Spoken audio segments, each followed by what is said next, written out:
Bihar police previous year question paper को इस session में हम कवर करेंगे। Hello friends, welcome to the success Kendra. Friends देखिए, बिहार पुलिस न्यू वैकेंसी 2025 के लिए आज हम लोग इस सेशन में Bihar police previous year question को देखने वाले हैं। फ्रेंड्स बहुत ही अच्छा लेवल का यह बिहार पुलिस का प्रीवियस ईयर का क्वेश्चन पेपर है और काफ़ी इंपॉर्टेंट क्वेश्चन इसमें है।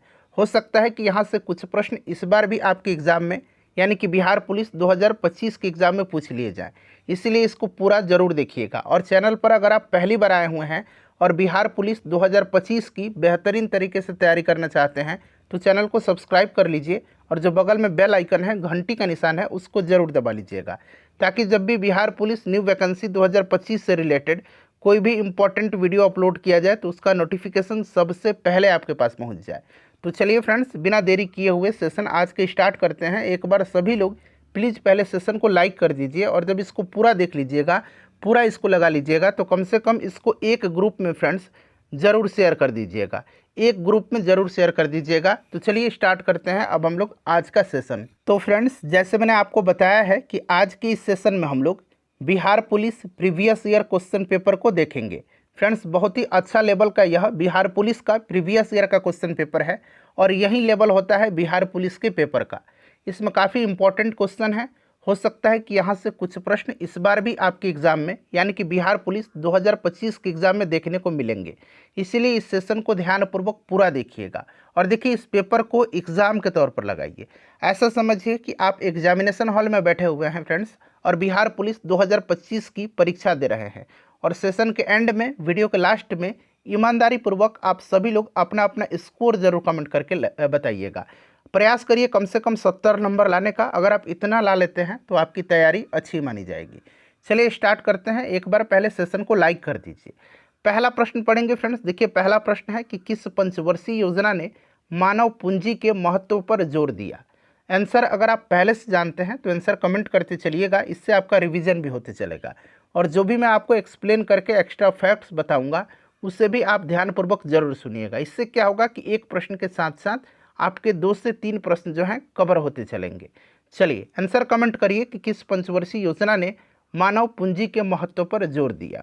तो फ्रेंड्स ये 8वीं पंचवर्षीय योजना थी। ऑप्शन डी करेक्ट आंसर हो जाएगा। 8वीं पंचवर्षीय योजना में मानव पूंजी के महत्व पर जोर दिया गया था। इस योजना का उद्देश्य भविष्य में उच्चतर विकास दर के लिए ठोस आधार बनाना और लोगों के रहन सहन, स्वास्थ्य और शिक्षा में सुधार करना था।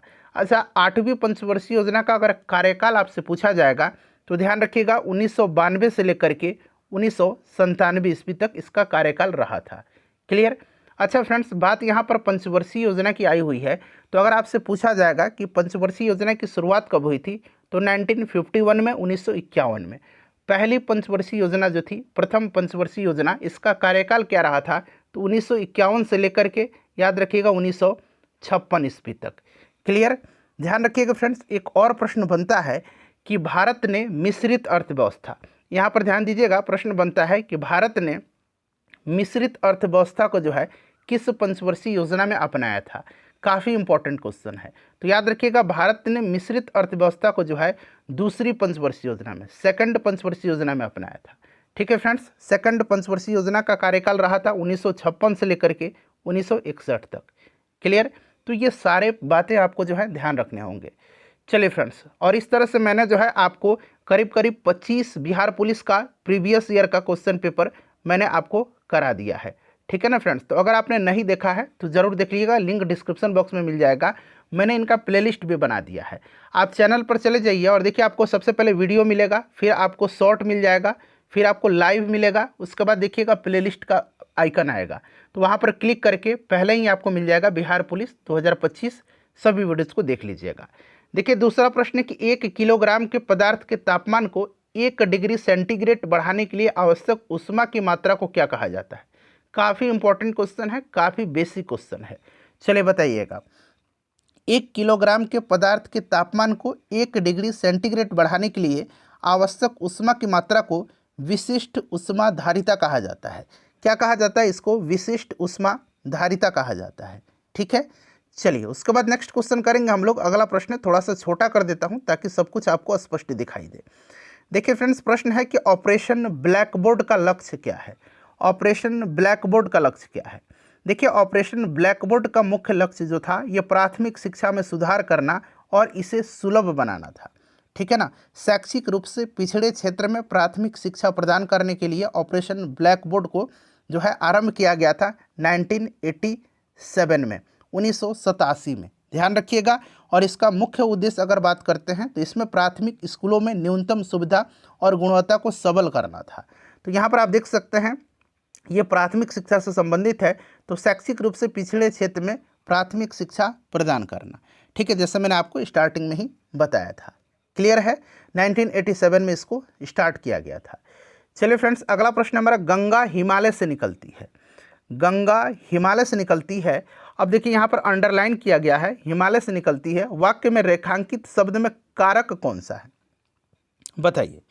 गंगा हिमालय से निकलती है, तो आपने पढ़ा होगा फ्रेंड्स कि अगर हम बात करते हैं तो इसमें क्या होगा, अपादान कारक होगा, अपादान कारक होगा। ठीक है ना। तो यहाँ पर देखिए अपादान हो जाएगा। ठीक है, से निकलती, हिमालय से निकलती है। ठीक है ना। चलिए उसके बाद देखिएगा, fill in the blank with appropriate preposition. Suman is sitting, खाली स्थान दिया गया है हर। सुमन इज सीटिंग, यहाँ पर होगा बिसाइड हर, बिसाइड होता है तो यहाँ पर बिसाइड ऑप्शन नंबर सी हो जाएगा। क्लियर, याद रखिएगा। चलिए उसके बाद देखिएगा, use the correct synonym. Synonym का मतलब होता है समान अर्थ वाला, फॉर अंडरलाइंड वर्ड। तो यहाँ पर देखिए, he taught the students to cultivate their minds. तो यहाँ पर देखिए, he taught the students to cultivate their minds. यहाँ पर टॉट अंडरलाइन किया गया है, इसका सिनोनिम यहाँ पर आपको बताना है।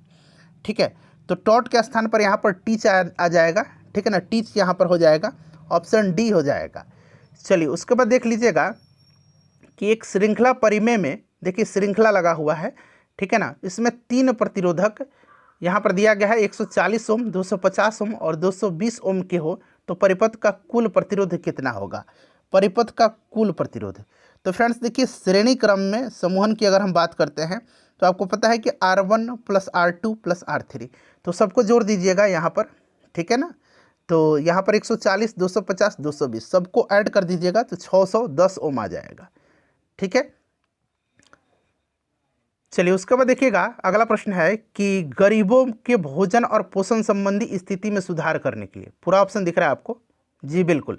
देखिए गरीबों में भोजन और पोषण संबंधी स्थिति में सुधार करने के लिए कौन सा कार्यक्रम है, बताइए। फ्रेंड्स, सेशन में आगे बढ़ने से पहले हम बात करने वाले हैं बिहार पुलिस कांस्टेबल एग्जाम 2025 की बेस्ट बुक के बारे में, जो कि चक्षु पब्लिकेशन का है। यहाँ पर आप देख भी सकते हैं चक्षु पब्लिकेशन का बिहार पुलिस कांस्टेबल 2025 के लिए यह सबसे बेस्ट बुक है। फ्रेंड्स, इसमें पूरा प्रीवियस ईयर क्वेश्चन पेपर का सेट दिया गया है। यहाँ पर आप देख भी सकते हैं, यहाँ पर देखिए बिहार पुलिस भर्ती परीक्षा, और यहाँ पर देखिए 11/8/2024 का ये क्वेश्चन पेपर है। और सबसे खास बात क्या है कि यहाँ पर जब आप देखेंगे तो काफ़ी बेहतरीन तरीके से, बहुत ही बढ़िया तरीके से प्रत्येक प्रश्न का एक्सप्लेनेशन दिया गया है, और इससे आपको काफ़ी बेनिफिट होगा, क्योंकि एक प्रश्न के साथ साथ आपको 3 से 4 प्रश्नों का नॉलेज भी होते चलेगा। और इस तरह से अगर आप पढ़ाई करते हैं तो निश्चित रूप से आपका सिलेक्शन इस बार बिहार पुलिस कांस्टेबल 2025 में हो जाएगा। पूरा यहाँ पर आप देख सकते हैं कितना बढ़िया तरीके से यहाँ पर सबका एक्सप्लेनेशन दिया गया है। दूसरा मैं आपको यहाँ पर पेपर दिखा देता हूँ, आप देख लीजिएगा। यहाँ पर आप देख सकते हैं फ्रेंड्स, ये आपका 7/8/2024 का क्वेश्चन पेपर है, और आप देखिए कितना बेहतरीन तरीका से एक्सप्लेनेशन यहाँ पर दिया गया है। यहाँ पर देख सकते हैं फ्रेंड्स, देखिए कितना अच्छा तरीका से यहाँ पर एक्सप्लेन करके सारे प्रश्नों का उत्तर यहाँ पर दिया गया है। बहुत ही बढ़िया बुक है फ्रेंड्स, इसको आप जल्द परचेज कर लीजिए। ऑनलाइन भी परचेज कर सकते हैं या आपके नियरेस्ट बुक स्टॉल पर भी यह अवेलेबल है। प्रैक्टिस बुक के अलावा चक्षु पब्लिकेशन का बिहार पुलिस कांस्टेबल एग्जाम 2025 के लिए संपूर्ण स्टडी गाइड भी आता है। यहाँ पर आप देख सकते हैं संपूर्ण स्टडी गाइड भी आता है चक्षु पब्लिकेशन का बिहार पुलिस कांस्टेबल एग्जाम 2025 के लिए। आप इसको परचेज करके अपनी तैयारी को और भी मजबूत कर सकते हैं। तो देखिए, गरीबों के भोजन और पोषण संबंधी स्थिति में सुधार करने के लिए जो कार्यक्रम है, इसका नाम है सार्वजनिक वितरण प्रणाली। क्या है? सार्वजनिक वितरण प्रणाली, इसको आप ध्यान रखिएगा। ठीक है फ्रेंड्स। चलिए अगला प्रश्न हमारा थोड़ा सा बड़ा कर देता हूँ कि आइसोब्यूटेन का IUPAC नाम क्या है? आइसोब्यूटेन का, अच्छा ब्यूटेन के 2 आइसोमर होते हैं, दो समावयवी होते हैं। कौन कौन से? तो एक नॉर्मन ब्यूटेल होता है, एक क्या होता है, एक नॉर्मन ब्यूटेल होता है और एक आइसोब्यूटेन होता है। ये भी आप ध्यान रखिएगा, ठीक है। यहाँ पर आइसोब्यूटेन का IUPAC नाम पूछा गया है, तो फ्रेंड्स ये होता है 2 मिथाइल प्रोपेन, ठीक है ना, 2 मिथाइल प्रोपेन होता है, ठीक है। चलिए उसके बाद देखिएगा कि समय सिंधु चंचल है भारी, उक्त पंक्ति में कौन सा अलंकार है? बताइए, समय सिंधु चंचल है भारी, इस पंक्ति में कौन सा अलंकार है? तो देखिए फ्रेंड्स, इस पंक्ति में अगर बात करते हैं तो समय को सिंधु यानी कि समुद्र के रूप में बतलाया गया है। समय को सिंधु के रूप में यानी कि समुद्र के रूप में बताया गया है, जो कि एक रूपक है, जिसमें उपमेय समय को उपमान समुद्र के समान दर्शाया गया है, ठीक है ना। तो इसलिए यहाँ पर रूपक अलंकार हो जाएगा। चलिए उसके बाद देखिएगा कि उस वैज्ञानिक का नाम क्या है जिसने प्रथम बार टीके की खोज किया था? उस वैज्ञानिक का नाम आपको बताना है जिसने प्रथम बार टीके की खोज किया था। यानी कि स्पष्ट बात करें तो टीकाकरण की खोज किसने किया था, वैक्सीनेशन का खोज किसने किया था? तो फ्रेंड्स ये क्या था, एडवर्ड जेनर ने। एडवर्ड जेनर को जो है प्रतिरक्षा प्रणाली का जनक माना जाता है। अगर प्रश्न पूछा जाए कि प्रतिरक्षा प्रणाली का जनक किसको माना जाता है, तो एडवर्ड जेनर को माना जाता है। एडवर्ड जेनर ने जो है चेचक की टीके की खोज किया था, यह भी आप साथ साथ ध्यान रखिएगा। अच्छा, अगर आपसे पूछा जाए कि रेबीज की टीके की खोज किसने किया था, रेबीज की टीके की खोज, तो रेबीज की टीके की खोज लुई पास्चर ने किया था, ठीक है फ्रेंड्स। चलिए उसके बाद देखिए अगला प्रश्न क्या पूछा गया है कि एक लंबी और सीधी सोलेनॉइड जिसमें विद्युत प्रवाह हो रहा हो, तो सोलेनॉइड के भीतर चुंबकीय क्षेत्र क्या होगा? चलिए बताइएगा क्या होगा इसमें। तो यहाँ पर फ्रेंड्स आप ध्यान दीजिएगा, एक लंबी और सीधी सोलेनॉइड है जिसमें कि विद्युत प्रवाह हो रहा है, तो सोलेनॉइड के भीतर चुंबकीय क्षेत्र जो होगा वो आपका शून्य हो जाएगा, ठीक है ना, शून्य हो जाएगा। तो यहाँ पर ऑप्शन ए राइट आंसर हो जाएगा, ठीक है ना, शून्य हो जाएगा। चलिए अगला प्रश्न कर लेंगे। देखिए प्रश्न है कि अलग अलग किस्म के फसल को उसी जमीन में बारी बारी से उगाना तकनीकी रूप से क्या कहलाता है? अलग अलग किस्म के, अलग अलग वैरायटी के फसल को सेम जमीन में बारी बारी से उगाना क्या कहलाता है? तो देखिए इस तकनीक को जो है क्या बोलते हैं हम लोग, तो ध्यान रखिएगा फ्रेंड्स, इस तकनीक को हम लोग क्या बोलते हैं फ्रेंड्स, इसको क्या बोला जाता है, जल्दी से बता दीजिएगा। तो ध्यान रखिएगा फ्रेंड्स, इसको बोला जाता है आपका फसल चक्र। क्या बोला जाता है? इसको फसल चक्र बोला जाता है, ठीक है। फसल चक्र के अंतर्गत दो जो है फसलों के बीच, दो जो धान्य फसल होते हैं उनके बीच एक दलहन फसल की खेती की जाती है, और इस प्रक्रिया के फलस्वरूप भूमि की जैविक, रासायनिक और भौतिक दशाओं में संतुलन जो है बना रहता है, ठीक है। चलिए उसके बाद देखिएगा कि स्वर्णिम चतुर्भुज सुपर राजमार्गों का रख रखाव किसके द्वारा किया जाता है? स्वर्णिम चतुर्भुज, तो स्वर्णिम चतुर्भुज किससे संबंधित है? अगर पूछा जाए स्वर्णिम चतुर्भुज तो ये राष्ट्रीय राजमार्ग से संबंधित है, ठीक है फ्रेंड्स। और इसके रख रखाव जो है किसके द्वारा किया जाता है? तो फ्रेंड्स ये किया जाता है NHAI, यहाँ पर देखिएगा NHAI यानी कि national highway authority of India के द्वारा, क्लियर। अच्छा फ्रेंड्स, इसकी स्थापना जो है NHAI का, national highway authority of India की 1995 में NHAI अधिनियम 1988 के तहत किया गया था। तो ये भी आप ध्यान रखेंगे, क्लियर। और आगे बढ़ेंगे, ध्यान रखिएगा, ठीक है ना, तो इसको आप ध्यान रखना है आपको। चले देखिएगा, कनक कनक ते सौगुनी मादकता अधिकाय, उही खाए बैरात नर यह पावे बैराय। अब यहाँ पर ध्यान से सुनिएगा, पूछा गया है इसमें कौन सा जो है, यहाँ पर प्रश्न में पूछा गया है कि क्या है इसमें, तो थोड़ा सा आप ध्यान दीजिएगा। अब देखिए इसमें जो है ना यमक होगा, ऑप्शन डी। पहले मैं बता देता हूँ, देखिए एक यहाँ पर दो कनक दिया गया है, तो कहने का मतलब यह होता है कि यमक का मतलब ही दो होता है। यमक का मतलब क्या होता है? दो होता है। यमक अलंकार होता है, तो इसमें पूछा है कौन सा अलंकार है, तो यमक अलंकार है। यमक का अर्थ दो होता है, और देखिए इस अलंकार में भिन्न अर्थ वाले एक ही आकार के वर्ण समूह को कम से कम जो है दोहराया जाना आवश्यक होता है। तो यहाँ देखिए कनक कनक, कनक को दो बार दोहराया गया है। कनक शब्द का मतलब, एक कनक का मतलब यहाँ पर होगा धतूरा। एक कनक का मतलब क्या होता है? यहाँ पर धतूरा हो जाएगा। और एक कनक का मतलब यहाँ पर सोना है, यानी कि स्वर्ण है।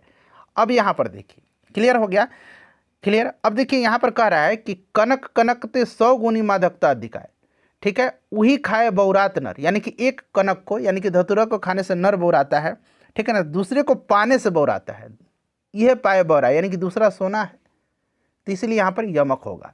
चलिए रिपीट हुआ है। Use the correct antonym. अब यहाँ उल्टा शब्द बताना है। For the underline word what ever he rights is hazy, यानी कि हेजी का आपको उल्टा शब्द बताना है। बताइए, हेजी, हेजी का मतलब होता है अस्पष्ट, धुंधला। What ever he rights is hazy, जो कुछ भी वो लिख रहा है अस्पष्ट है, ठीक है ना। तो यहाँ पर क्या हो जाएगा इसका, तो उल्टा क्लियर हो जाएगा, बिल्कुल अस्पष्ट है तो क्लियर हो जाएगा, ठीक है ना। चलिए देखिएगा, विद्युत शुद्धिकरण में कैथोड बना होता है। कैथोड जो होता है ये बना होता है। तो देखिए, विद्युत शुद्धिकरण में कैथोड शुद्ध धातु की पतली परत का बना होता है, ठीक है ना। शुद्ध धातु का ध्यान रखना है, ठीक है ना, शुद्ध धातु का, शुद्ध धातु की पतली परत, ऑप्शन ए हो जाएगा। चलिए, ये मैथ का क्वेश्चन है और आप लोग खुद से सॉल्व करिएगा, ठीक है। मैं यहाँ पर आंसर बताते चलता हूँ, ठीक है फ्रेंड्स। तो देखिए, यहाँ पर जो राइट आंसर हो जाएगा वो आपका 18 हो जाएगा। त्रिभुज निकाल लीजिएगा, उसका पेरीमीटर यहाँ पर देखिए, ए, ये बी और यहाँ पर सी। ए कितना दे रखा है 3 1, बी कितना दे रखा है 7 4, ठीक है ना, सी कितना दे रखा है 11 1। चलिए नेक्स्ट क्वेश्चन है हमारा कि right the correct plural form of given word, यानी कि नाइफ का प्लुरल बताना है, बहुवचन बताना है। क्या होता है, तो नाइफ का हो जाएगा KNIVES, ठीक है। चलिए उसके बाद देखिए, अवध में किसानों का नेतृत्व किसने किया था। आप देखेंगे कि बहुत सारा प्रश्न जो है प्रीवियस ईयर से रिपीट भी हुआ है। किसी किसी पेपर में देखेंगे कि कल ही आपने किया हुआ था प्रश्न और वो प्रश्न फिर से पूछा गया है, ठीक है। तो इसीलिए प्रीवियस ईयर काफ़ी इंपॉर्टेंट होता है। तो ये देखिए, अवध में किया था किसने, बताइए।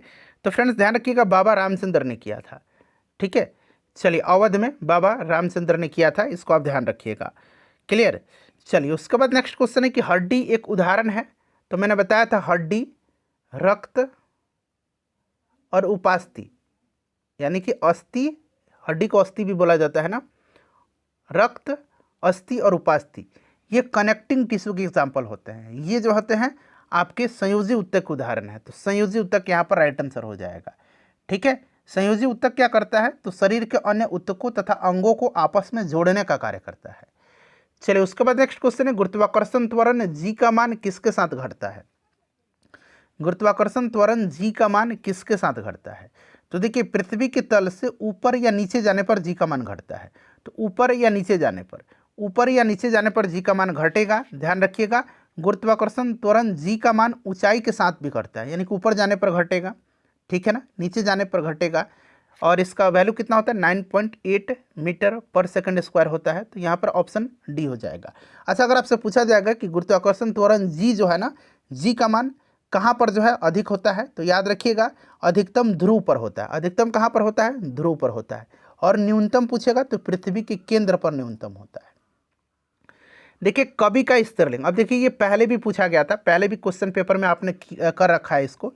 तो कवियत्री होगा, ये वाला राइट आंसर हो जाएगा, ठीक है। चलिए मैथ का क्वेश्चन है, आयताकार खेत की एक भुजा दे रखा है। मान लीजिए ये आयताकार खेत है, एक भुजा 4 मीटर है और इसका विकर्ण जो है यहाँ पर 5 मीटर है। तो खेत का क्षेत्रफल निकालना है। तो यहाँ पर आपको एक भुजा पता ही है, दूसरा निकाल लीजिएगा विकर्ण की सहायता से, ठीक है। मैं आंसर आपको बता दे रहा हूँ, इसका आंसर हो जाएगा आपका 12 मीटर स्क्वायर।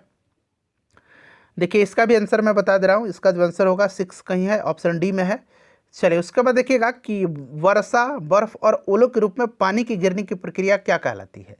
वर्षा के रूप में, बर्फ के रूप में, ओले के रूप में, बताइए। तो फ्रेंड्स ये प्रक्रिया जो है संघनन कहलाती है और यह वाष्पन की बिल्कुल विपरीत प्रक्रिया है, यानी कि गैस से द्रव बनने की परिघटना को संघनन कहते हैं, ठीक है ना। तो यहाँ पर संघनन हो जाएगा।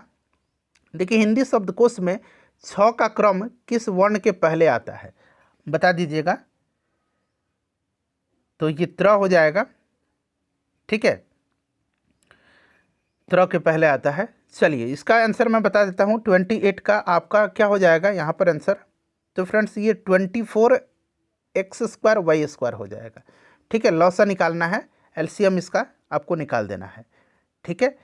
देखिए 4x² का निकाल लीजिए। तो 4x² का कितना आ जाएगा 2 × 2x² y। फिर इसका निकाल लीजिएगा तो कितना आ जाएगा 2 × 3xy²। फिर इसका निकाल लीजिएगा तो ये कितना आ जाएगा 2 × 2 × 2x² y²। तो यहाँ पर आप एलसीएम इसका देख सकते हैं कितना आ जाएगा 24, ये वाला ऑप्शन डी आ जाएगा, ठीक है ना। चलिए उसके बाद देखिएगा इसका आंसर मैं आपको बता देता हूँ, 20वां पद हो जाएगा, ठीक है। चलिए देखिएगा, किसने गार्डन सिटी का सिद्धांत विकसित किया था? गार्डन सिटी का सिद्धांत, देखिए गार्डन सिटी का सिद्धांत जो है ना, ये विकसित किया था एवेजेनर हावर्ड ने। एवेजेनर हावर्ड ने किया था, ध्यान रखिएगा। और इन्होंने जो है, ये एक ब्रिटिश शहरी योजनाकार और समाज सुधारक थे। 1898 में जो है इन्होंने अपनी पुस्तक tomorrow a peaceful path to real reform, पुस्तक का नाम है tomorrow a peaceful path to real reform, में गार्डन सिटी की अवधारणा को इन्होंने प्रस्तुत किया था। ठीक है, चलिए 31 का करेक्ट आंसर जो होगा फ्रेंड्स, ये आपका 80 हो जाएगा। ठीक है ना, 80। क्लियर।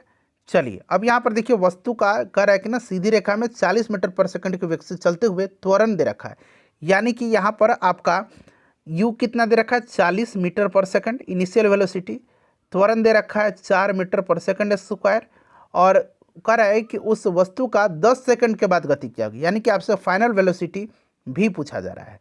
तो v इक्वल टू क्या होता है, u प्लस at होता है। अब यहाँ पर देखिए u 40 दे रखा है, a 4 दे रखा है और t 10 सेकंड के बाद, तो 10 हो जाएगा। तो यहाँ पर देखिए 40 और 4 गुना 10 40, तो 40 40 80 हो जाएगा, यानी कि 80 मीटर पर सेकंड। क्लियर, बस आपको फॉर्मूला याद रखना है। चलिए उसके बाद देखिएगा, किस बहुउद्देशीय नदी घाटी परियोजना का निर्माण महानदी पर हुआ है? तो महानदी पर जो हुआ है ये किसका है फ्रेंड्स, तो हीराकुंड का है। कहाँ पर, तो उड़ीसा में हुआ है। ठीक है ना, टिहरी का हुआ है भागीरथी नदी पर, याद रहेगा। राणा प्रताप सागर का चंबल नदी पर। ठीक है फ्रेंड्स। चलिए उसके बाद नेक्स्ट क्वेश्चन हमारा कि एफसीआई की स्थापना कब हुई थी? एफसीआई याद रहेगा ना आपको, एफसीआई की स्थापना कब हुई थी बताइए? राष्ट्रीय खाद्य निगम इसको हम लोग कह सकते हैं हिंदी में। ठीक है, फूड कॉरपोरेशन ऑफ इंडिया कह सकते हैं। ठीक है, इसकी स्थापना हुई थी कब, तो 1965 में। हेडक्वार्टर यहाँ इसका न्यू दिल्ली में है, 1965 में स्थापना हुई थी, और नई दिल्ली में इसका मुख्यालय है, हेडक्वार्टर है। ठीक है, चलिए उसके बाद देखिएगा कि सर्व शिक्षा अभियान, पूरा ऑप्शन देख लीजिए। देखिए सर्व शिक्षा अभियान का उद्देश्य क्या है? सर्व शिक्षा अभियान, देखिए सर्व शिक्षा अभियान जो था, इसकी शुरुआत 2001 में जो हुई थी, और यह भारत सरकार का एक प्रमुख कार्यक्रम है जिसका उद्देश्य समयबद्ध तरीके से प्राथमिक शिक्षा को सार्वभौमिकरण करना था।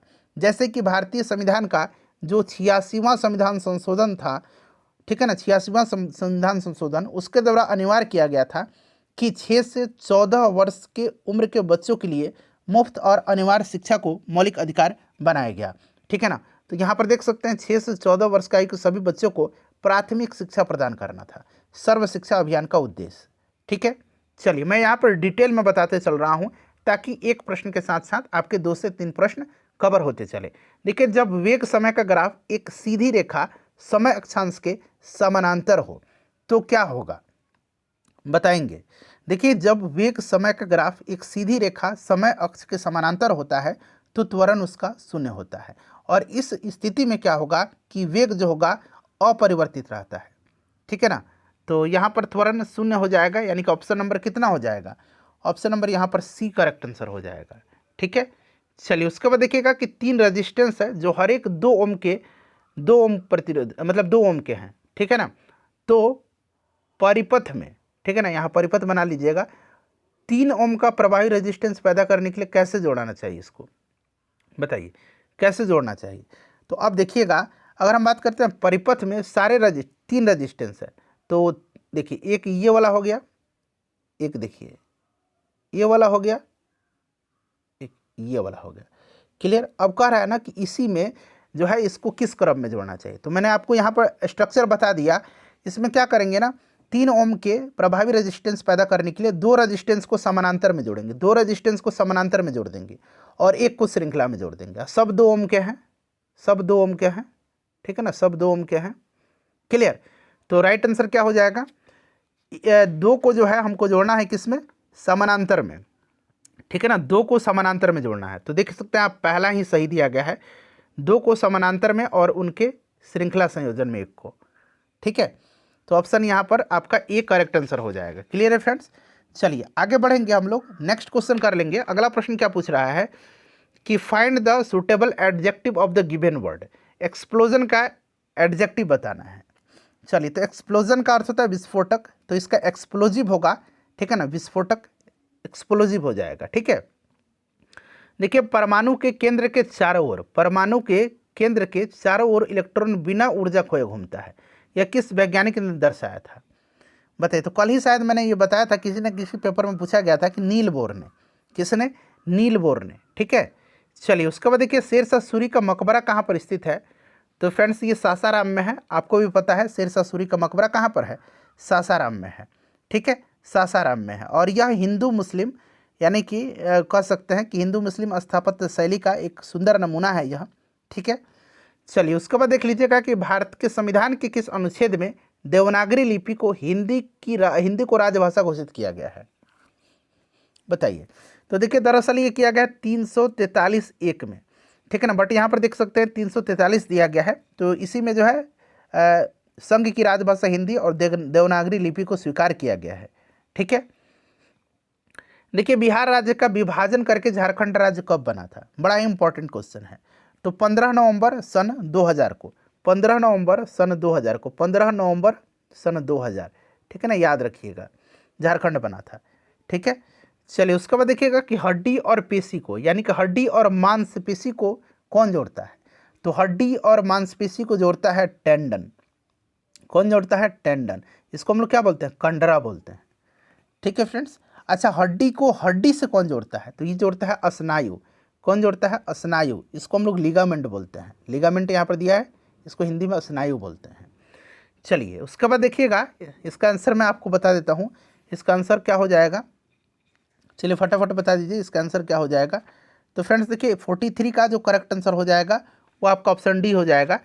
ठीक है, चलिए उसके बाद हम लोग नेक्स्ट क्वेश्चन कर लेंगे कि जुलाई 1968 में गेहूं क्रांति नामक एक विशेष डाक टिकट किसने जारी किया था? बताइए। तो उस समय प्रधानमंत्री कौन थी? श्रीमती इंदिरा गांधी जी थी। उन्होंने ही गेहूं क्रांति नामक एक विशेष टिकट जारी किया था और इन्होंने यह टिकट जारी करके आधिकारिक तौर पर कृषि में हरित क्रांति की प्रभावशाली प्रगति को दर्ज किया था। ठीक है ना, तो श्रीमती इंदिरा गांधी हो जाएंगे। देखिए निम्न में से कौन सी ग्रीन हाउस गैस नहीं है? प्रश्न को ध्यान से पढ़िएगा, यहाँ पूछा गया ग्रीन हाउस गैस नहीं है, बताइए। तो ग्रीन हाउस गैस कौन कौन से होते हैं? तो ध्यान रखिएगा फ्रेंड्स, मुख्यतः कार्बन डाइऑक्साइड होता है, नाइट्रस ऑक्साइड होता है, मीथेन होता है, CFC क्लोरोफ्लोरोकार्बन होता है, जलवाष्प भी है, ओजोन भी है, सल्फर डाइऑक्साइड भी होता है। इसमें नाइट्रोजन नहीं होगा। ठीक है, चलिए उसके बाद देखिए निम्न में से कौन सा एक सार्वजनिक क्षेत्र का उद्यम है? सार्वजनिक क्षेत्र का, तो सार्वजनिक क्षेत्र का इसमें से अगर हम बात करते हैं तो भारतीय रेल हो जाएगा, क्योंकि ये ICL, विप्रो, टिस्को ये सब प्राइवेट कंपनी है। चलिए उसके बाद देखिएगा विकिरणों के हानिकारक प्रभाव से मुख्य रूप से क्या होता है? विकिरण के, तो विकिरण के हानिकारक प्रभाव से आपको कैंसर होता है। ठीक है ना, आपको याद भी होगा कि पराबैंगनी किरणों के प्रभाव से त्वचा कैंसर होता है, पराबैंगनी विकिरण के प्रभाव से। ठीक है ना, तो इस तरह से रिलेट करके आप प्रश्न बना सकते हैं। मानव रक्त का pH मान पूछा गया है, ब्लड का। तो मैंने कई दफ़ा बताया है कि मानव रक्त का pH मान 7.4 होता है। शुद्ध जल का pH मान पूछा जाएगा तो कितना होगा? शुद्ध जल का pH मान 7 होता है। उदासीन विलयन का pH मान कितना होगा? तो उदासीन विलयन का भी pH मान कितना होता है? 7 ही होता है। pH का फुल फॉर्म होता है potential of hydrogen. pH scale की खोज किसने किया था? तो pH स्केल की खोज किया था सोरेनसन ने। किसने किया था? सोरेनसन ने किया था। ठीक है, चलिए choose the right suffix for the given word. Rake दिया गया है, इसमें सफिक्स जोड़ करके आपको सही शब्द बनाना है। तो प्रीफिक्स पहले आता है, सफिक्स बाद में आता है। ठीक है ना, आपको पता है। तो यहाँ पर हम लोग क्या जोड़ देंगे? तो आपको रेकेज जोड़ देंगे तो हो जाएगा। ठीक है ना, तो ऑप्शन यहाँ पर सी हो जाएगा राइट आंसर। 49 का ऑप्शन सी बिल्कुल करेक्ट आंसर हो जाएगा। ठीक है ना, चलिए नेक्स्ट क्वेश्चन है हमारा कि भारत निम्न में से दुनिया में जो है किसका सबसे बड़ा उत्पादक और उपभोक्ता है? ध्यान दीजिएगा, उत्पादक भी है, उपभोक्ता भी है और सबसे ज़्यादा आयात भी करता है। तो फ्रेंड्स ये दलहन का। ठीक है ना, ऑप्शन के हिसाब से हम दलहन करेक्ट आंसर यहाँ पर होगा। चलिए देखिएगा उत प्लस ज्वल का संधि विच्छेद से बना शब्द। अब देखिए फ्रेंड्स यहाँ पर संधि से बना शब्द बताना है। ठीक है ना, उत ज्वल को जो संधि करेंगे तो क्या शब्द बनेगा? हिंदी ग्रामर के, हिंदी व्याकरण के कुछ प्रश्न रिपीट हो जाते हैं, डायरेक्टली रिपीट हो जाते हैं। इस तरह के थोड़ा सा जो डिफिकल्ट होते हैं वो खास करके रिपीट होते हैं। तो यहाँ पर उज्ज्वल हो जाएगा। अब देखिए उज्ज्वल तो सब में लिखा हुआ है, यहाँ पर उज्ज्वल ये भी है, उज्ज्वल ये भी है, उज्ज्वल ये भी है। ये थोड़ा सा आप इसको काट सकते हैं क्योंकि उज्ज्वल लिखा हुआ है। ठीक है ना, तो उज्ज्वल आपको सही से लिखा आना चाहिए, ये मेन होता है। तो ये वाला मेरे ख्याल से सही है। ठीक है ना, चलिए देखिएगा उच्च तापमान और वाष्पीकरण के कारण किस प्रकार की मिट्टी विकसित होती है? उच्च तापमान और वाष्पीकरण के कारण किस प्रकार की मिट्टी विकसित होती है? तो फ्रेंड्स इसके कारण शुष्क मिट्टी विकसित होती है। ठीक है ना। शुष्क मिट्टी भारत में आपको पता है कि पश्चिमी भारत में खास करके राजस्थान में पाया जाता है, तो ये शुष्क मिट्टी। अच्छा, काली मिट्टी पूछा जाता है, इसको रेगुर मिट्टी कहा जाता है और इसमें कपास की खेती बड़ा बढ़िया होती है। ठीक है ना। और सबसे ज़्यादा हमारे यहाँ जलोढ़ मिट्टी पाई जाती है। चलिए, किस उम्र के लोगों को मुख्य श्रम शक्ति के रूप में माना जाता है? अब थोड़ा सा यहाँ पर ध्यान दीजिएगा। बहुत लोग कह देंगे 15 से 35, बट किसी भी देश की मुख्य श्रम शक्ति में उन लोगों को गिना जाता है जो 15 से लेकर के 65 वर्ष के हों। ठीक है ना। और जो पेंशन भोगी नहीं हो, पेंशन भोगी को हटा दीजिए, 15 से 65 वर्ष की उम्र के लोग हो जो रोजगार के लिए उपलब्ध हो। इसमें वे लोग शामिल होते हैं जो काम करते हैं या काम की तलाश करते हैं। तो 15 से यहाँ पर 60 ज़्यादा एप्रोप्रिएट आंसर होगा इसका। ठीक है ना।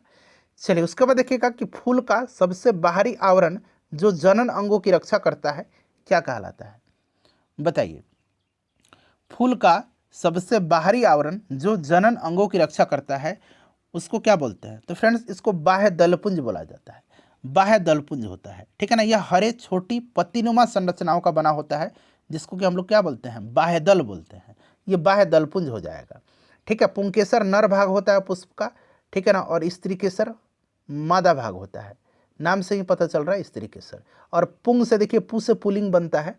ठीक है ना। इस तरह रिलेट करिएगा। वह गैस जिसके कारण भोपाल गैस दुर्घटना हुई थी, बताइए। तो फ्रेंड्स ध्यान दीजिए। देखिए, भोपाल गैस दुर्घटना कहाँ पर हुआ था? तो मध्य प्रदेश में हुआ था। मध्य प्रदेश को भोपाल शहर में कब हुआ था? तो 1984 में हुआ था। ध्यान रखिएगा। ठीक है ना। और देखिए इसमें मिथाइल आइसोसाइनाइड का रिसाव हुआ था। ठीक है ना। इसको ध्यान रखिएगा, मिथाइल आइसोसाइनाइड। सन आप जरूर याद रखिएगा। चलिए, उसके बाद देखिएगा मैथ का क्वेश्चन है, इसका मैं आंसर फटाफट आपको बता देता हूँ।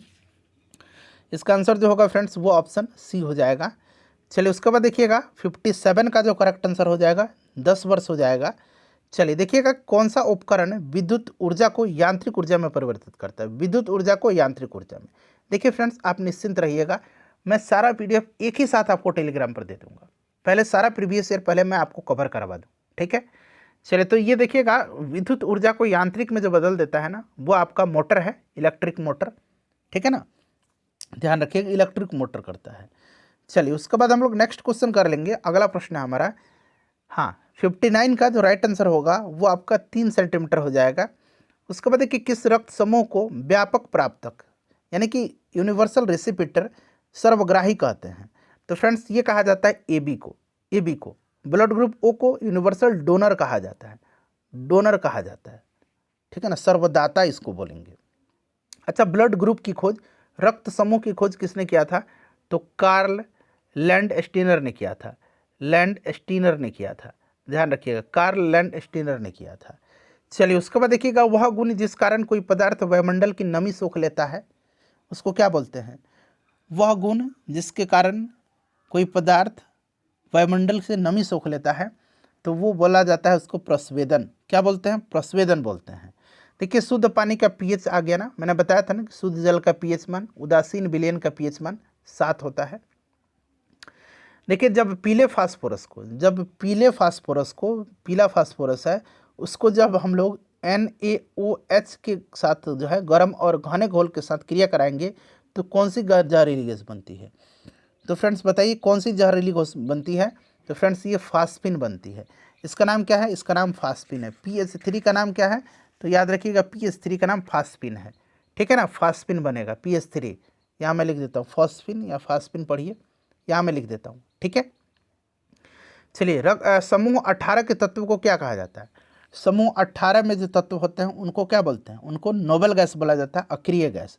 समूह 17 के जो होते हैं उनको हाइड्रोजन बोला जाता है। ठीक है, याद रखिएगा। क्लियर।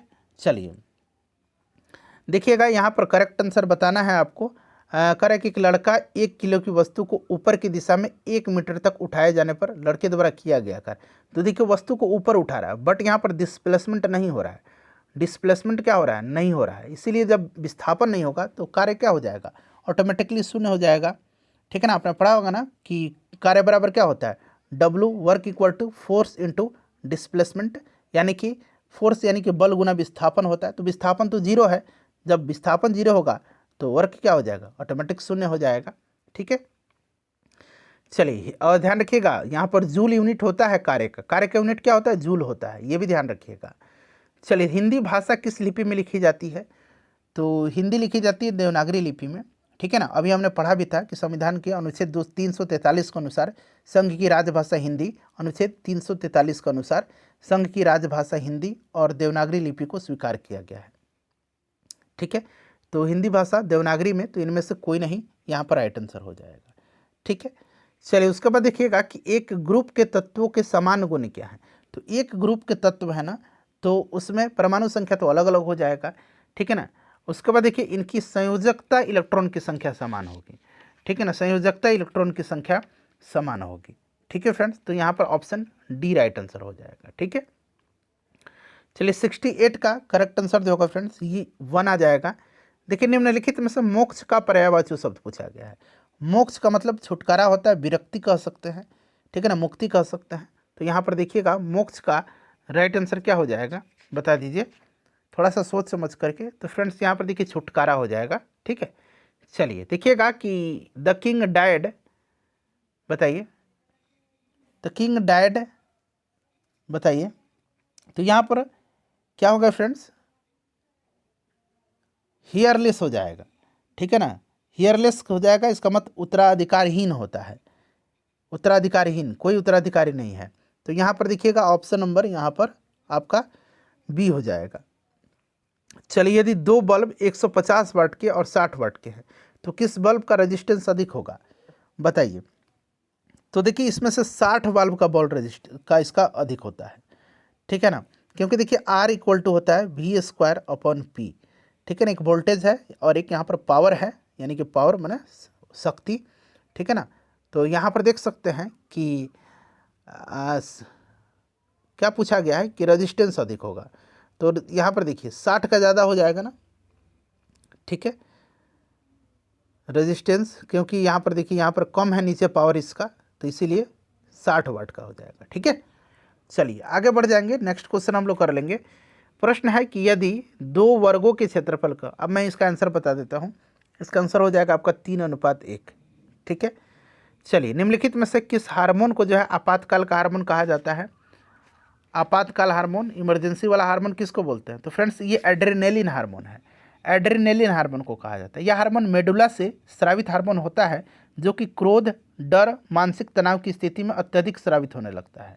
अधिवृक्क से निकलने वाले इस हार्मोन को, अधिवृक्क ग्रंथि से निकलता है, ध्यान रखिएगा, इसको लड़ो और उड़ो हार्मोन भी कहा जाता है, ठीक है ना, एड्रेनेलिन, ठीक है फ्रेंड्स। ध्यान रखिएगा ऑप्शन नंबर यहाँ पर बी हो जाएगा करेक्ट आंसर। और ये ध्यान रखना है आपको, ठीक है, आगे मैं आपको बताता हूँ, थोड़ा सा आप ध्यान से सुनिए, ठीक है।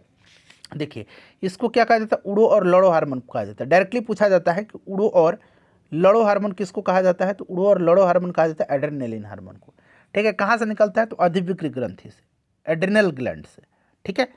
चलिए वंशानुगत रूपांतरण की इकाई क्या है, तो स्थानांतरण जो है, रूपांतरण या स्थानांतरण कहिए, वंशानुगत स्थानांतरण की इकाई को जीन बोला जाता है, ठीक है ना। जीन यहाँ पर राइट आंसर हो जाएगा, जीन बोला जाता है, तो यहाँ पर जीन होगा। उसके बाद देखिए सर्वनामिक विशेषण किसे कहते हैं, सर्वनामिक विशेषण, बताइए सर्वनामिक विशेषण किसको बोलते हैं, बताइए सर्वनामिक विशेषण किसको बोलते हैं।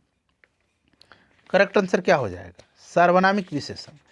तो फ्रेंड्स देखिए इसका करेक्ट आंसर हो जाएगा, सर्वनामिक विशेषण बनते हैं सर्वनाम से, पूछा गया सर्वनामिक विशेषण कैसे बनते हैं, तो सर्वनाम से बनते हैं, ठीक है। चलिए उसके बाद देखिए निम्नलिखित बयानों पर विचार करना है और यहाँ से राइट आंसर आपको चुन करके बताना है, ठीक है ना। नीचे कूट दिया गया है, यहाँ से आपको राइट आंसर चुन करके बताना है। चलिए तो यहाँ पर देखेंगे कि मनरेगा के बारे में पूछा गया। मनरेगा भारत में संवैधानिक अधिकारों को पूरा करती है। तो देखिए मनरेगा भारत में संवैधानिक अधिकार को पूरा करती है। काम का जो अधिकार है, मनरेगा मुख्य रूप से ग्राम पंचायतों के द्वारा लागू की जाती है, ठीक है, ठीक है फ्रेंड्स। और वह स्थान पर जहां हाल ही में वे मौसम, बारिश, ओलावृष्टि से फसलों प्रभावित किया, 100 दिनों में के जो है यहाँ पर कार्य दिवसों की संख्या में वृद्धि भी की जाएगी, 100 दिन से 200 दिनों का, सही है। तो इस तरह से देखा जाए तो सारा का सारा स्टेटमेंट सही है, ठीक है। चलिए उसके बाद देखिएगा कि change the following noun into verb, illusion का आपको कह रहा है कि नाउन टू वर्ब में चेंज करना है। इल्यूजन का अर्थ होता है भ्रमित, ठीक है ना, तो इल्यूड यहाँ पर हो जाएगा इसका, इल्यूड मतलब भ्रमित होना, टालना। ठीक है, चलिए उसके बाद देख लीजिएगा, राष्ट्रीय खाद्य सुरक्षा मिशन के लक्ष्य निम्न में से किन उत्पादन को बढ़ाना है। अब यहाँ पर ध्यान दीजिए, राष्ट्रीय खाद्य सुरक्षा मिशन ये स्टार्ट किया गया था 2007 में।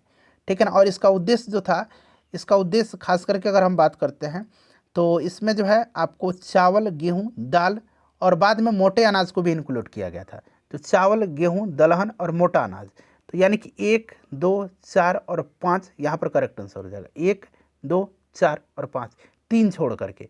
तो देखिए 1, 2, 4, 5 यहाँ पर राइट आंसर हो जाएगा। ठीक है, चलिए दिस इज खालिस्तान दिया गया है, कार आई बॉट स्टरडे, मतलब कल खरीदा है इसने, बताइए दिस इज क्या होगा यहाँ पर। तो दिस इज द कार, विशेष कार की बात हो रही है, द कार। ठीक है ना, द कार होगा यहाँ पर, राइट आंसर हो जाएगा। उसके बाद देखिए रुधिर परिसंचरण यानी कि रक्त परिसंचरण की खोज किसने किया था। तो रक्त परिसंचरण की खोज विलियम हार्वे ने किया था, ध्यान रखिएगा। ठीक है ना, चलिए इसका आंसर मैं बता देता हूँ, 81 का आपका राइट आंसर हो जाएगा, X-Y हो जाएगा इसका HCF, महत्तम समावर्तक। देखिए पादप कोशिका में निम्न में से किस में विभाजन की क्षमता होती है। पादप कोशिका में तो फ्रेंड्स ये जो होती है ये शीर्षस्थ विभाज्योतक होता है, जिसको कि हम लोग एपिकल मेरिस्टेम बोलते हैं। इसी में जो है, क्लियर, तो शीर्षस्थ विभाज्योतकी उत्तक पौधे के जड़ और तने के शीर्ष भागों में होते हैं और लंबाई में वृद्धि करता है यह। इसमें पौधे की प्राथमिक वृद्धि होती है और इसमें विभाजन की क्षमता होती है, तो ध्यान रखिएगा। देखिए केंद्रीय सांख्यिकी संगठन यानी कि CSO का मुख्य कार्य क्या है। CSO का मुख्य कार्य राष्ट्रीय आय के अनुमानों का संग्रह करना है, औद्योगिक उत्पादन सूचकांक का संग्रह करना है, उद्योगों का वार्षिक सर्वेक्षण करना है और आर्थिक गणना का आयोजन तथा उपभोक्ता मूल्य सूचकांक का संग्रहण करना है। ठीक है ना, तो यहाँ पर बता दीजिए अब सभी को पढ़ करके कि यहाँ पर राइट आंसर क्या हो जाएगा।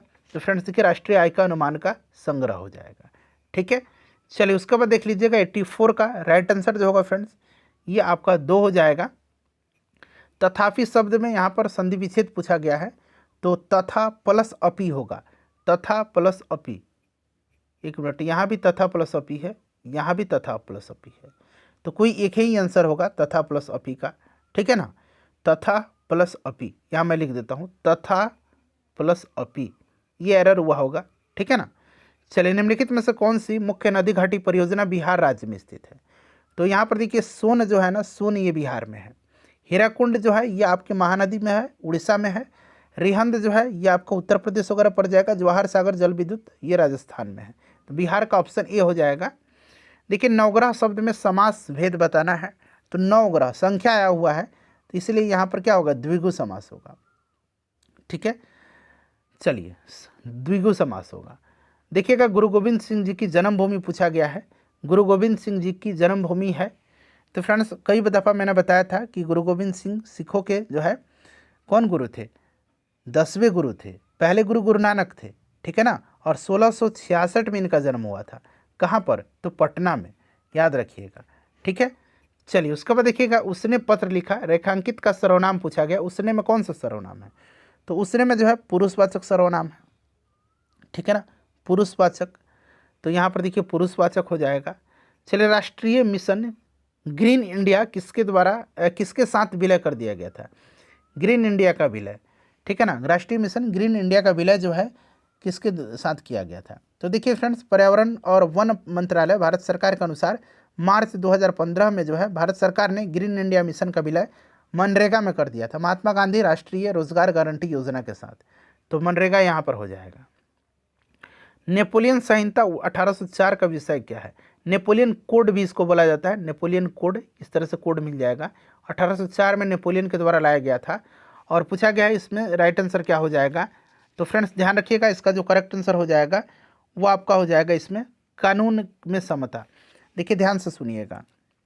ठीक है, एक मिनट पहले मैं बता देता हूँ इसको, ध्यान से सुन लीजिए।